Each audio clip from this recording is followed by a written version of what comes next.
আজকের বাহিরের আবহাওয়াটা অনেক ঠান্ডা, রাতে বৃষ্টি হয়েছে।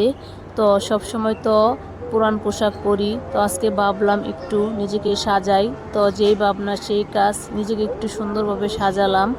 তো আমার কাছে মনে হলো সেটা আমার ভাই বোনদের সাথে শেয়ার করি, তো শেয়ার করেই ফেললাম। এই তো তোমাদের ভাইয়ার বিকেলবেলা এখন মন চাইতেছে গরুর মাংস দিয়ে খিচুড়ি খাইতে। তো ফ্রিজে গরুর মাংস ছিল না, তো বললাম যে তো গরুর মাংস নেই। তো শোনার সাথে সাথে বাজারে চলে গেছে, বাজার থেকে গিয়া গরুর মাংস নিয়ে আসছে।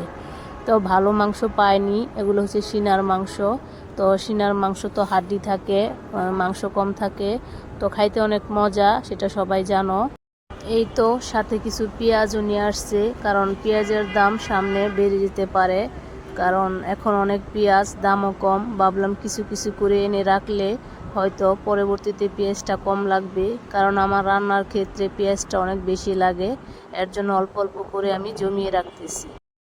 এই তো রাতে খিচুড়ি খাবে, তো খিচুড়ির রান্নার প্রস্তুতি চলছে। আমি মাংস বসিয়ে দিয়েছি, মাংসটা কষাচ্ছি। এই তো রান্না বান্না শেষ করে চলে আসলাম খিচুড়ি খেতে। তো সবাই মিলেমিশে একাকার খিচুড়ি খাচ্ছি।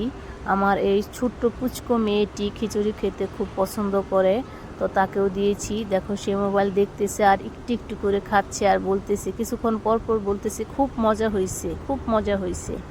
তো তোমরা তো খাওনি, খাওয়াতেও পারবো না। তো আসলে অনেক মজা হয়েছে, নিজের রান্না বলে বলতেছি না, আমার প্রত্যেকটা খাবারই আলহামদুলিল্লাহ অনেক মজা হয়।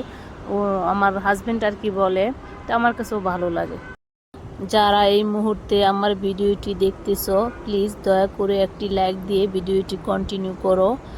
আর যদি আমার ভিডিওটি ভালো লাগে তাহলে সাবস্ক্রাইব করে আমার পাশে থেকে যেও, কারণ তোমাদের জন্য ভিডিও মেক করি। আর তোমরা দেখো ঠিকই, কিন্তু লাইক দাও না, কেন যে লাইক দাও না জানি না। তো একটা লাইক দিয়ে ভিডিওটি কন্টিনিউ করো। তো তোমাদের সাথে আজকে ছোট্ট একটা পার্ট শেয়ার করি। আমি জীবনে যাকে যাকে অনেক ভালোবেসেছি, তারাই আমাকে অনেক কষ্ট দিয়েছে। যাদেরকে আমি শিখিয়ে পড়িয়ে নিজের মতো করে নিয়েছি, তারাই শেষে আমার পিঠে একটা করে তীর মেরে গিয়েছে। তো এরকম একটা ঘটনা ইতিমধ্যে আমার সাথে ঘটে গেছে। যাই হোক, আমি নাম বলবো না। আমি দোয়া করি আল্লাহ যেন তাদেরকে ভালো রাখে, তাদেরকে জ্ঞান দেয়, বোঝার তৌফিক দেয়, তাদেরকে হেদায়েত দেয়। তারা মনে করে ইবাদত করলেই হয়তো আল্লাহর জান্নাত পাবে, কিন্তু এইটা তারা চিন্তা করে না যে আল্লাহর দয়া ছাড়া আল্লাহর জান্নাত পাওয়া এত সোজা না। আর আল্লাহর দয়া পেতে হলে মানুষের সাথে ভালো আচরণ, মানুষের আচরণ হতে হবে নরম স্বভাবের। আর সেটা থেকে তারা অনেক দূরে, কিন্তু তারা ইবাদত করে।